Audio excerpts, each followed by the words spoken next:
We live in a universe that is alive with stars. Our own galaxy, the Milky Way, has 400 billion stars or suns. There are at least 100 billion solar systems just in the Milky Way.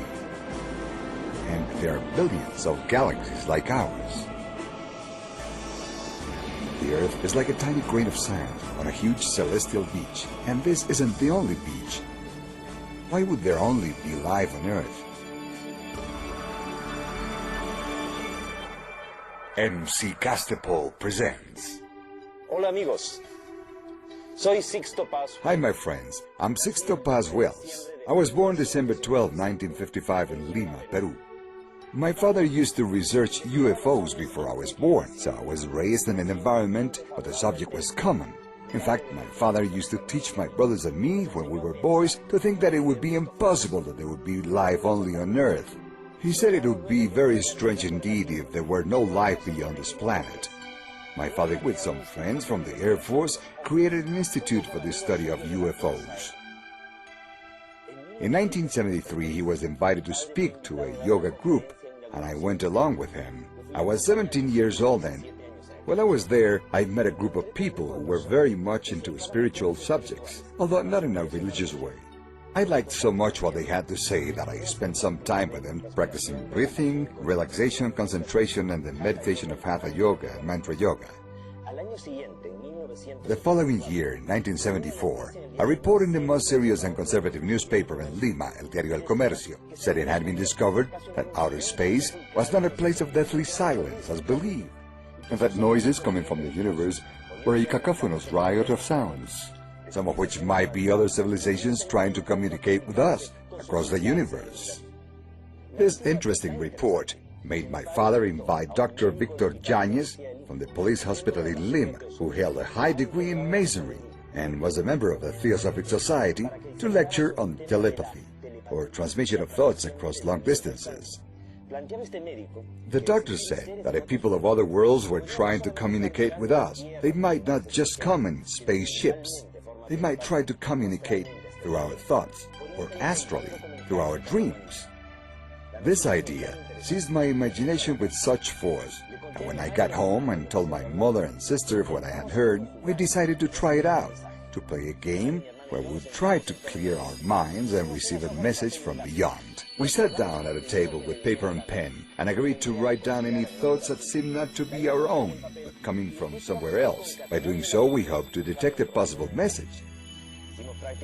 We started to practice some meditation, and about 15 minutes later I felt an irresistible urge to write something down, and an anxiety that forced my eyes open. I was not in any trance state whatsoever, I was fully conscious. I started writing very quickly. I felt like someone was speaking in my ear, saying, "Living room, good place to communicate. My name is Oxalc. I am from Marlem, one of Jupiter's moons. You call it Ganymede. We will communicate with you and soon you will see us." I thought this wasn't real, of course. It had to be a product of my imagination. But then my mother and my sister told me that they had received the same message, but they chose not to write it down. I had written it down as I was mentally receiving it. This is called psychography, or automatic writing. Next day, with some friends, we repeated the experiment. This time, though, we asked for a signal. In the course of the experiment, we received instructions to go on February 7, 1974, to Chilca Desert, south of Lima. We arrived the day before to become acquainted with the environment. We didn't want to confuse a meteor, satellite, or airplane with the expected sighting. After darkness fell, suddenly there was a strange brightness. Behind the mountain, everything was lit, as if it were daylight. All of us saw a glowing object moving along the mountain crest. When it stabilized on the right side of the horizon, the members of our group started asking each other, "Do you see it?" "Yeah, I see it too." "What is that light?" As it started to descend, it hovered at an altitude of some 80 meters. It projected a light as bright as the midday sun. It was shaped like a disc and had a dozen small windows. We all felt terror, panic. We'd never been so frightened. And yet we all grasped in our minds the message they were sending. They wouldn't come down at that moment because we couldn't control our emotions. Later there would be a time and place. That time came months later when they landed in the desert and we had the opportunity to see them physically. Anthropomorphic beings, humanoids, similar to us. At the beginning, their communication was all telepathic. Had it all ended there, these experiences wouldn't have much significance. But a Spanish journalist, Juan José Benítez, who today is known worldwide for his Trojan Horse series of books, back then a correspondent for the EFE news agency, was sent to Peru to cover the story about a group of teenagers who claimed to have had contact with extraterrestrials. We went out to the Chilca Desert with him. And at the exact time, on the exact day announced in messages that we had received, this journalist was able to spot 2 UFOs in the sky. To us, they were DAVs, directed alien vehicles. The sighting demonstrated to his satisfaction that it is possible to establish contact with extraterrestrial beings. When he returned to Spain, Juan José Benítez wrote his first book, UFOs, SOS to Humanity. This book made our contact experience known around the world. As the years progressed, our communication with these beings became more and more fluent. We were allowed to receive the information that we are about to share with you, stories about the cosmic plan, extraterrestrial cosmogony, and the origins of humanity. It is the story of how the human being is the result of extraterrestrial genetic experiments, and how, through our biological history, there has been hybridism and crossbreeding, stellar shipwrecks, colonization, and even deportation of aliens to our world. Without considering the extraterrestrial link, human history doesn't make sense.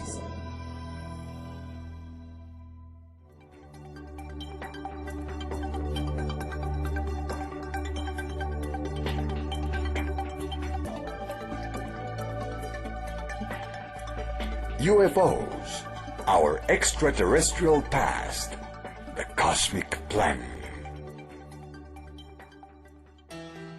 In the early 70s, there began to appear in the south of England a series of mysterious patterns imprinted on field grains. These markings were referred to as agroglyphs, or crop circles. They always seemed to appear at harvest time and on grain fields. In the Middle Ages, the same phenomenon in harvest fields was recorded. The patterns appeared, and at the time they were considered to have been made by the devils, by the fairies. They were called fairy circles, and the people were warned that whoever walked inside them ran the risk of disappearing. When these patterns began to show up in the 70s, at first they were simple figures, circles, triangles, and rectangles. When they were just circles, it was first thought it might be a geomagnetic phenomenon, or the result of whirlwinds or small tornadoes.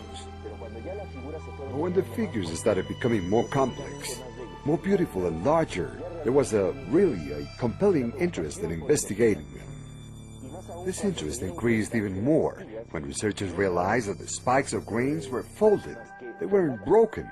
This was not the mark of a person stepping on them or a violent impact. A subtle force had folded the spikes. There was a strange sort of mutation in the crystals of the grains, suggesting that a magnetic force or some type of energy had made the figures. It appeared to be a message from the heavens to us here on Earth. In 1996, at Oliver's Castle, a video was made of some illuminated spheres that began to flutter over the harvest fields, and in fractions of seconds they made an imprint, these same type of figures. On August 17, 2001, alongside the Shield-Bolton radio telescope, there appeared a set of 2 figures, initially a gigantic 3-dimensional face. At ground level, there was nothing visible that would make us believe that this was a face. These were just little piles of weed. But that face is not unknown. It is identical to the face of Sidonia on Mars, a face that was discovered on a mountain on the surface of that planet. And what is the other figure? A rectangular figure that turns out to be the answer to a message that was sent from Earth on November 16, 1974. Frank Drake, a friend of Carl Sagan, using the big radio telescope of Arecibo, Puerto Rico, had sent a radio signal to space to M13, the great nebula of Hercules, located 24,000 light-years away.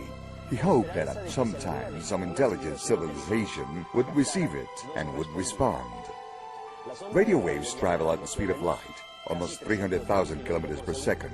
That radio wave would take 24,000 years to get there, and if there had been an answer, it would have taken 48,000 years to receive the reply. Who would be here on Earth to receive the answer? Nevertheless, the answer didn't take 48,000 years, but only 27 years.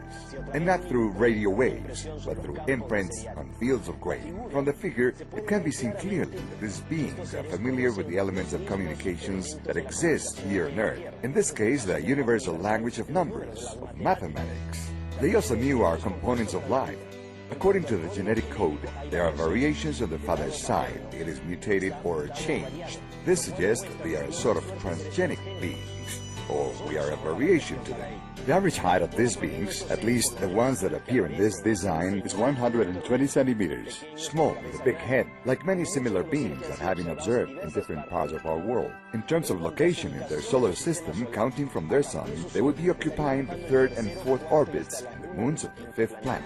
But if we look very carefully, they have 9 planets around their sun, a significant coincidence with our own solar system. Perhaps they are not answering from outside our solar system, but from inside, with bases on Mars, Earth, and the moons of Jupiter. Their means of communications is obviously not a radio telescope. That would be a very primitive form of communication for them. The form, in this case, is the same concentric and tangential circles that appear 1 year before year 2000 at the same place. This shows that in order to communicate with us, these beings had traveled through time and space, through cosmic folds, through interdimensional beings. They could do this because they mastered space and time. The fact that many of these figures appearing in fields in the south of England and in more than 25 countries are related to the latest discoveries of science indicate that there is a follow-up, a supervision of Earth's projects on their part. There appears to be an interest in helping human beings to remember a great deal of information that is already part of our own genetic code. If we were soul in this planet, all we have to do is remember.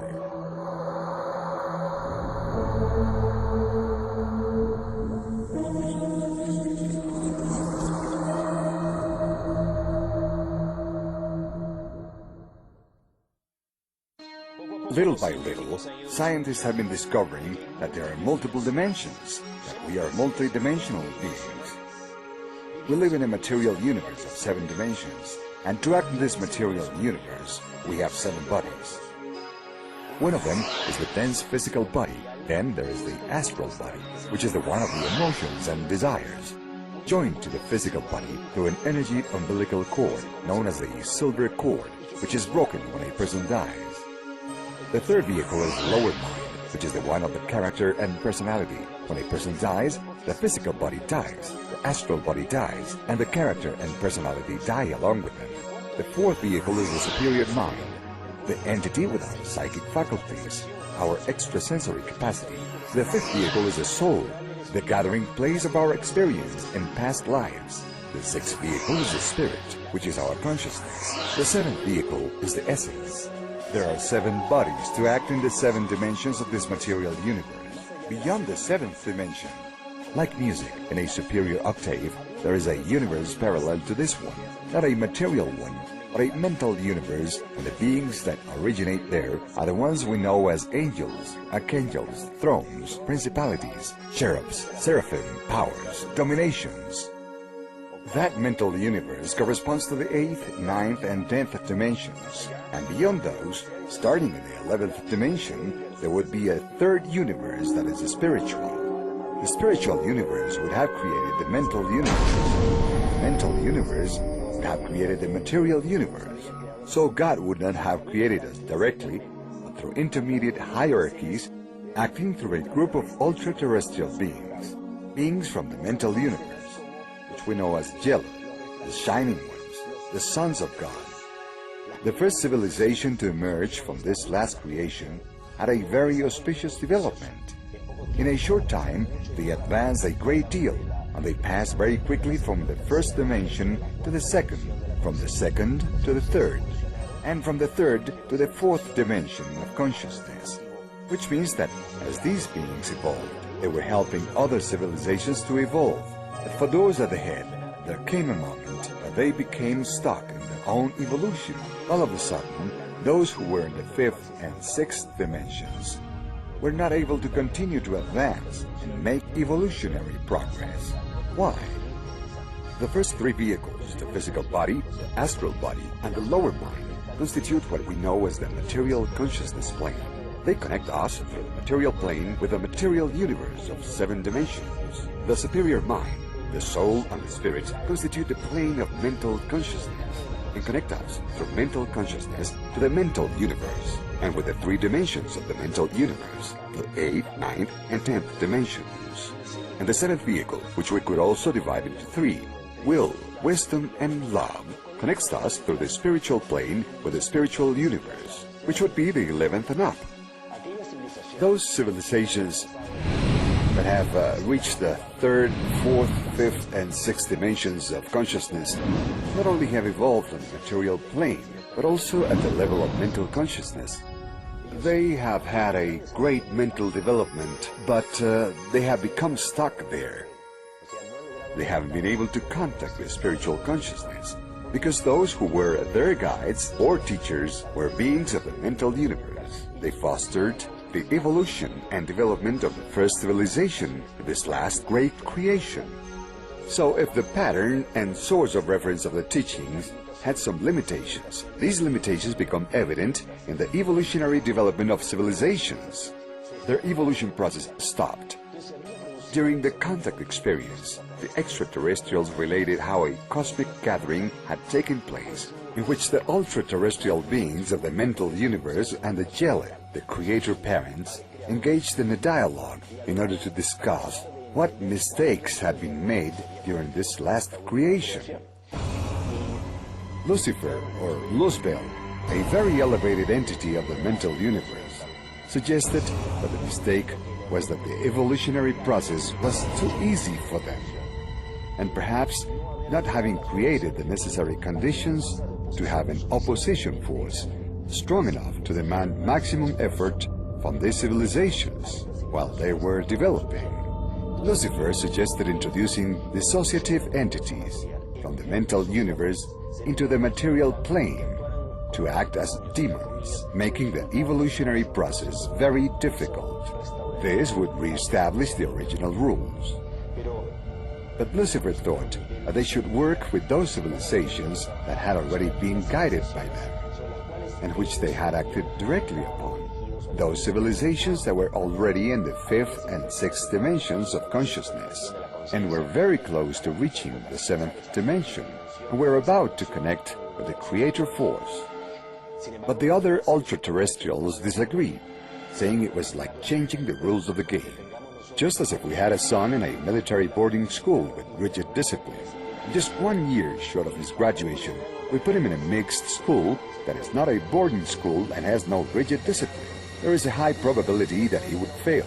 So these ultra-terrestrials said, you can't change the rules of the game for those already in the advanced stage. And these entities suggested working instead with new civilizations, civilizations that were just getting started. But there were also opinions that it wasn't fair either to vary the rules governing those civilizations. So the final decision was to work with civilizations that had never existed, with planets that had never developed. One of those chosen planets was the Earth. Why? Because according to the extraterrestrials, 1.2 billion years ago, a meteor shower extinguished life on planet Earth. Our world, being a dead planet, a planet with no future, would permit hosting this experiment, along with 7 additional planets. A group of extraterrestrial civilizations received authorization from cosmic hierarchies of beings of other dimensions to travel a long time in space and arrive on Earth before the Earth died, and stop the planet from dying by creating for the Earth a paradoxical alternate time. Let's imagine for an instant that time in the universe is like an ascending spiral, and in one of the curves of the spiral, the Earth died, but the universe continued. So a group of civilizations that is able to travel through space and time, through cosmic folds and multidimensional gates, arrives on Earth and stops the Earth from dying. These emissaries took charge of transforming acid oceans into alkaline oceans. They sowed spores in our world. They accelerated the process of life, hoping that our planet, at a certain moment, could foster a civilization with a psychic and spiritual potential, able to reach levels of evolution that not even these visitors had achieved. It would be a civilization able to reconnect with and establish a bridge of communication with the creator universe, with the spiritual universe. It would be a civilization destined to surpass their own level of development. The prospect of this opportunity going to new civilizations did not make Lucifer happy. From the very first moment, he tried to boycott and sabotage the project and prevent it from going forward, because it wasn't what he had suggested. We will discover then that the first civilization to be established on our planet was of extraterrestrial origin. Beings of the constellation of the Swans landed on our planet, in a continent in the area corresponding to the present location of Antarctica. This first civilization was also called Antarctica. Later on, other beings arrived in what corresponds to the Mesozoic era, or secondary era, and they installed themselves in the upper part of northern Europe, in what became the Hyperborean civilization, the Upper North. These beings coexisted with an unstable and violent environment, dominated by dinosaurs. They performed genetic manipulation as part of their mission, but then, 65 million years ago, without them being able to stop it, a meteor shower took place. That was a terrible disaster. A cosmic catastrophe was caused by an asteroid of nearly 10 kilometers in diameter, which hit our planet, leaving a crater of 250 kilometers in diameter on the coast of Merida in the Yucatan Gulf. The impact produced an expansive wave so violent that it wiped out a large proportion of the dinosaurs. Had not this happened, these creatures would have evolved into an intelligent form of life, and today they would be the ones to rule our planet with their intelligence. Our planet was so profoundly affected by the meteoric impact that we could almost say life was extinguished on our world. That's why the Earth was the first planet of the 8 selected for dismissal. 8 planets had been chosen, Trooper Galaxy, from a group of galaxies that rotated around M31, the great nebula of Andromeda, located 2 million light-years from us. So there were 2 planets from each of 4 galaxies in that group. After planet Earth was dismissed, they concentrated on the remaining 7 planets. But with time, 3 of those planets were totally destroyed, but even dust remained for them. The original 8, the cosmic directors, ended up now with 4. A very worrying fact.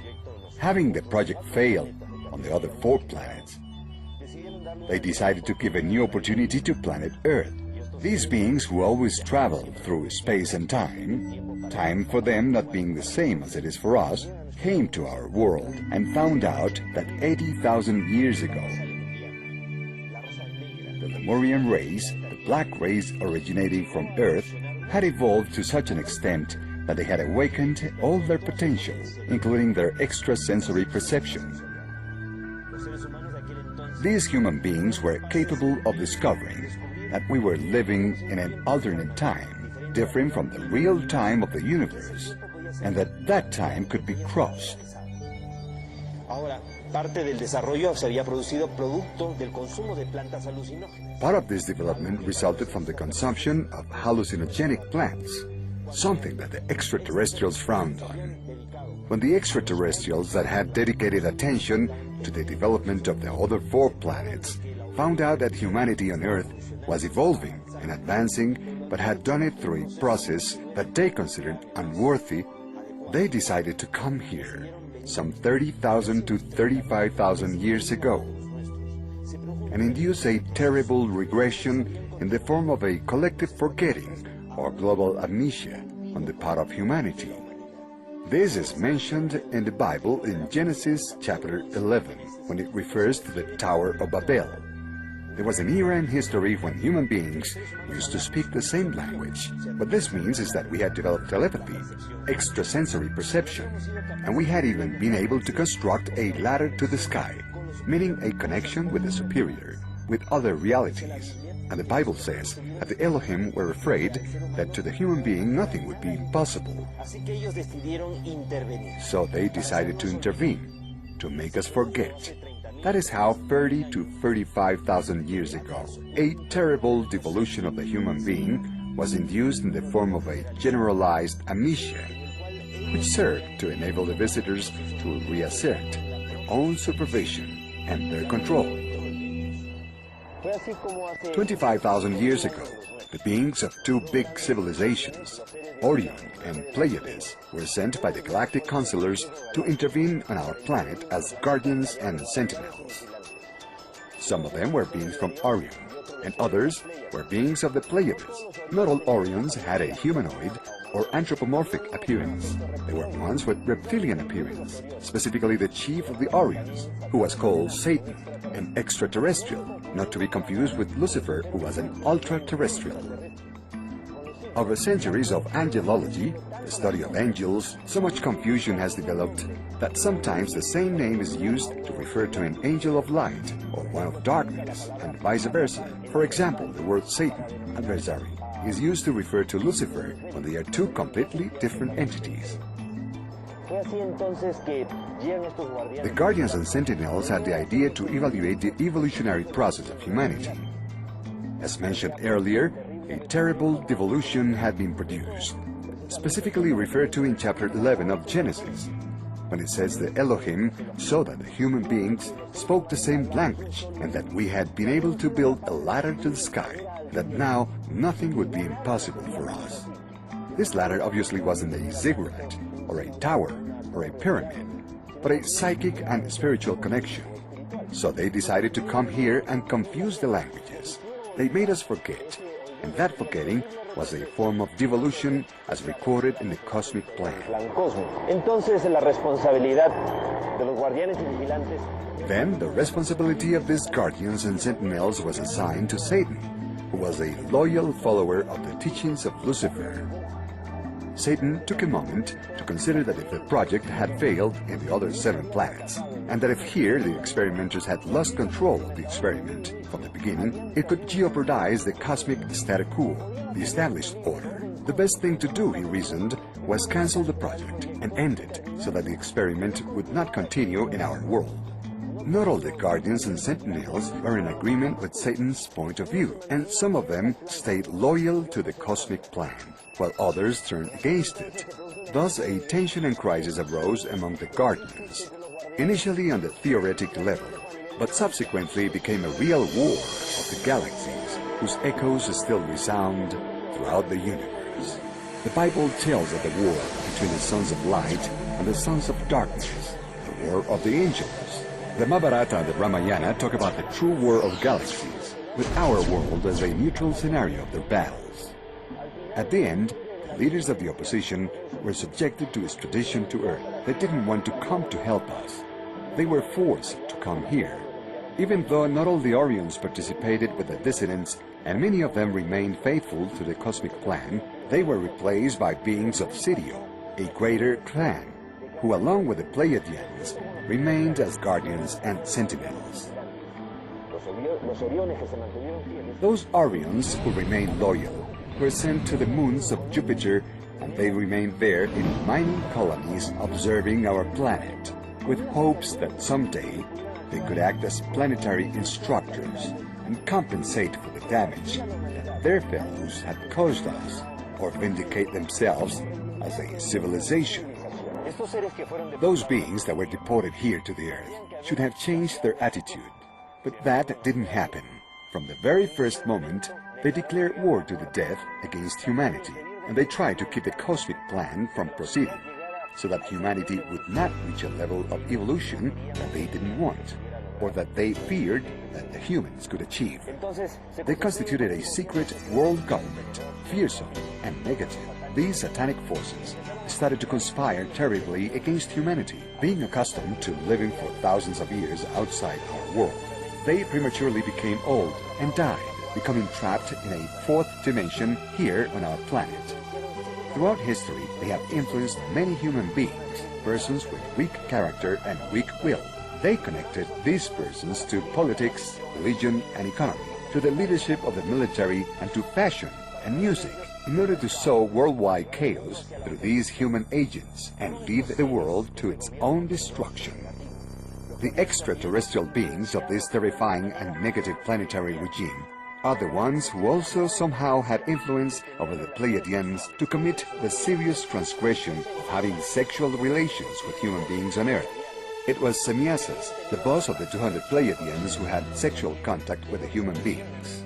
This is mentioned in Genesis chapter 6, when it says, "When the men started populating the earth and producing children, and the sons of God, the angels of heaven, seeing before their eyes that the daughters of men were beautiful, took as many as they wanted, and with them they procreated the ancient heroes of the past." That is how these 200 extraterrestrials had sexual contact and produced hybrids, mestizos, and were reunited in a group of 10 islands, the largest of them, Dondo Island, in the Atlantic Ocean. There they established their capital in Poseidon and Poseidopolis. As Plato mentions in his dialogues, Critias and Timaeus, as well as in the Republic. Such was the knowledge and technology received from the extraterrestrials by the Atlanteans that it allowed them to develop large experimentation labs. They manipulated the brains of dolphins and whales, contributing to the advancement of these two creatures. They also allowed the Atlanteans to travel beyond our world, toward the stars.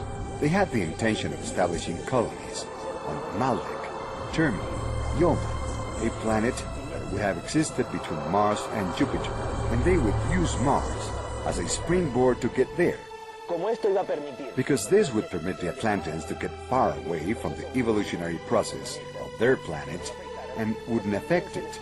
They were allowed to pursue it. This is why we found a huge phase on Mars, discovered in 1976 by Viking 1 and Viking 2 in the Sidonia zone. Pyramids were also discovered in the Liceo zone, of what appeared to be ruins of large cities in the Utopia zone. The Atlanteans coexisted underground on Mars with the Martian race that would have received the Atlanteans with curiosity. The technology these Martians received and the great advancement developed by the Atlanteans led to the gradual decimation of the Martian civilization. It also attracted an asteroid of erratic orbit called in those times Marduk. It would have crashed against Terma, Yoma, or Maldek, and the resulting meteor shower would have rained destruction on the colonies of Mars. That same meteoric shower would have reached the Earth, first making impact on the Moon. The Earth trapped two big fragments that remained for a time as additional moons, meaning that at a certain moment of planetary history we had 3 moons. Those additional moons would subsequently have been absorbed by the Earth. One of them crashed in the Pacific Ocean, leaving as an imprint the Philippines Basin of 11 kilometers in depth. Later, the other moon fell in the Caribbean, leaving as impact the Puerto Rico Basin of 9 kilometers in depth.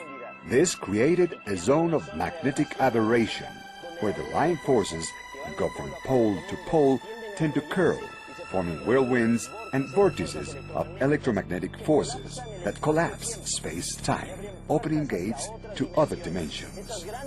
These great destructions would have caused the last major glaciation, 11 to 12,000 million years ago, and would have covered the Antarctic with ice. The Antarctic was a continent that was going through the last period of Lemuria, the period of Mu. This was the greatest advancement to the original black race on our planet. This was the greatest advancement of the original black race on our planet, after the intervention of the Guardians and Sentinels. The Lemurians had then to be rescued and taken out of there. They were taken to Mesoamerica in what is now Mexico, and that's how the Olmec civilization emerges. The last archaeological discoveries made in the state of Guerrero, on the Pacific coast of Mexico, demonstrate the Olmec culture was thousands of years older than we originally supposed, and that would explain their Negro facial features. The Olmecs also appear in stelas in great stone sculptures driving spaceships, something that later we will see repeated in the Maya civilization itself.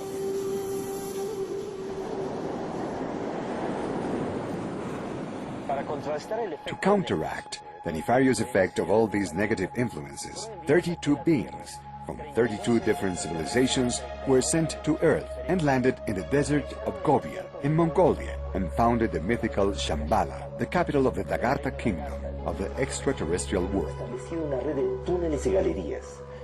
A web of tunnels and galleries was established, where large deposits and files of knowledge of the lost history of humanity reposed, in hopes that someday men of goodwill could have access to such knowledge.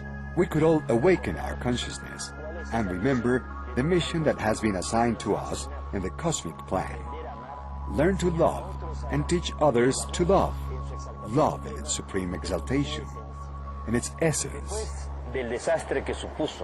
After the disaster that supposedly destroyed Atlantis in the last period of Lemuria, the extraterrestrials, the Guardians and Sentinels, decided to accelerate the process of humanity, and that's how they concentrated their efforts in Mesopotamia, where the Sumeria project emerged. Sumer, or Sumeria, translates the country of spaceships, and it is there where the first pyramids, the ziggurats, are constructed. They were not astronomical observation towers or temples.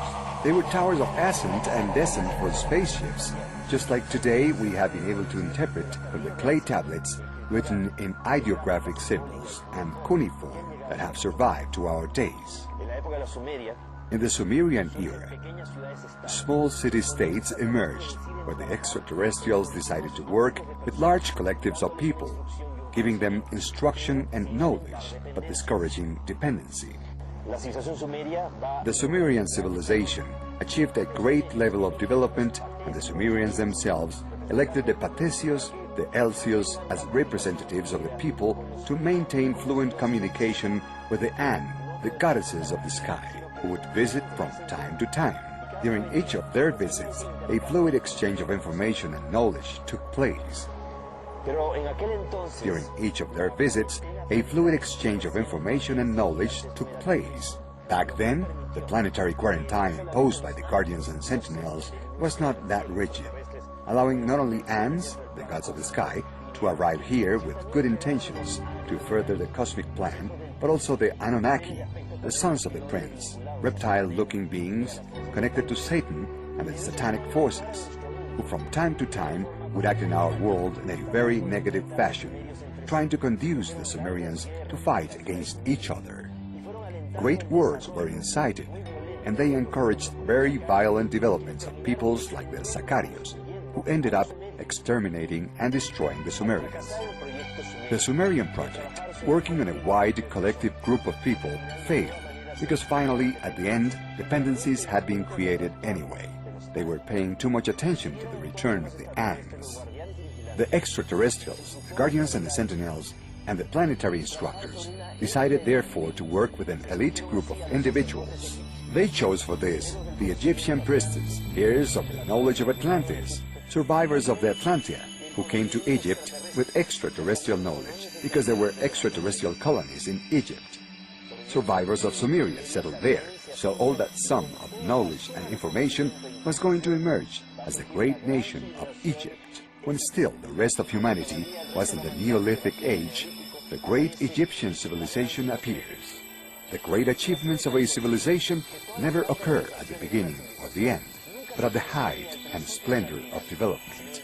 The greatest development, extension and expansion of Egypt was between the 18th, 19th, and 20th dynasty of the new empire. Nevertheless, in that era, there isn't anything similar to the pyramids, which are of the 3rd and 4th dynasty, especially the pyramids of Cheops, Khephren, and Cerinos, the most famous, which date from the 4th dynasty. For these to be from the old empire, the most ancient Egyptian period, is impossible. This demonstrates that there is a connection with these beings from the sky and with the remaining Atlantis. Los sacerdotes egipcios The Egyptian priestess, after receiving this superior knowledge, were supposed to retransmit it to the people, sharing it in a way that was comprehensible, in a way it could be understood. Nevertheless, with time, the priestess, instead of sharing it with others, kept it for themselves, for self-education, and when initiating others, they didn't share all they knew, maybe because they considered that the others weren't worthy, or because they didn't want them to replace them in their work. The knowledge consequently started to become diluted, and it reached a point when knowledge was lost. Egypt fell under the influence of these terrifying dark forces that tried to get humanity to forget. So after failing in working with a wide group of people and also with an elite of individuals, it was decided to work with one individual and to program his or her genetics. By chance, the chosen one was Abraham, psychic since birth. He used to easily have telepathic communication with these beings, and what is more, he was such an intelligent man with such broad judgment that he accepted at that time, when there were 1,000 commonly accepted gods, the idea of one single god, which was a very advanced concept. The idea became to program Abraham's line of descendants, and you can see very clearly that all through the sacred history there is evidence of serious genetic manipulations or interventions of these beings. For example, Abraham was not able to have children with Sarah. Nevertheless, with the help of those from above, they finally had Isaac. Isaac married Rebekah, but Rebekah was not able to have children either. Nevertheless, with the Lord's help, she conceived Jacob and Esau. Jacob married his cousin Leah, and then Rachel, the one who he really loved, but she was sterile too. But with the help of these beings from other worlds, she finally conceived Joseph, he of the premonitory dreams, he of the talent of prophecy, the one who interpreted the Pharaoh's dreams. Samson was the son of sterile parents, Samuel the same. Mary the Virgin was the daughter of Joachim and Anna. They were not able to have children. With intervention from the heavens, Mary is born, creating conditions for the birth of Jesus Christ, who was not an extraterrestrial, but an extraordinary terrestrial. The New Testament tells the story of Jesus. Jesus had been a person, a human being on the earth, who through multiple reincarnations on this planet had reached a high evolutionary level. He did not need to reincarnate. However, out of love for humanity, he accepted his destiny to come back.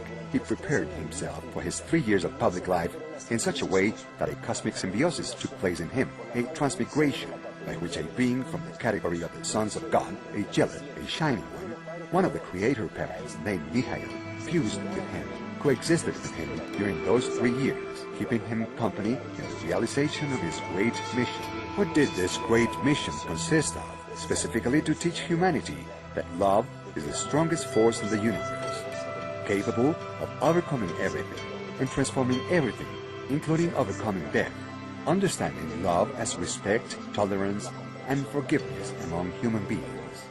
The day will come, according to the Apocalypse, that humanity will have access to a certain knowledge that was hidden for ages. When this knowledge emerges, the forces of darkness will become subject to humanity for 1,000 years.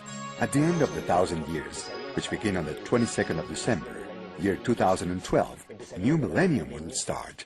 And at the end of that millennium, it is believed that humanity will take the side of the forces of light in a last great battle, the Battle of Armageddon.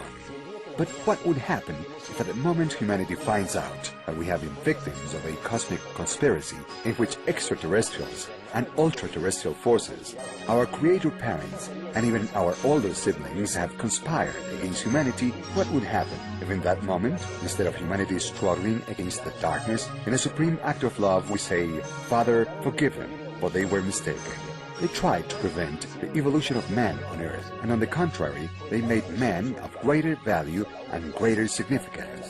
Such was the pressure on the coal, meaning humanity, that the quality of the diamond is excellent. In this moment of forgiveness, a cosmic redemption of the Earth will be sealed.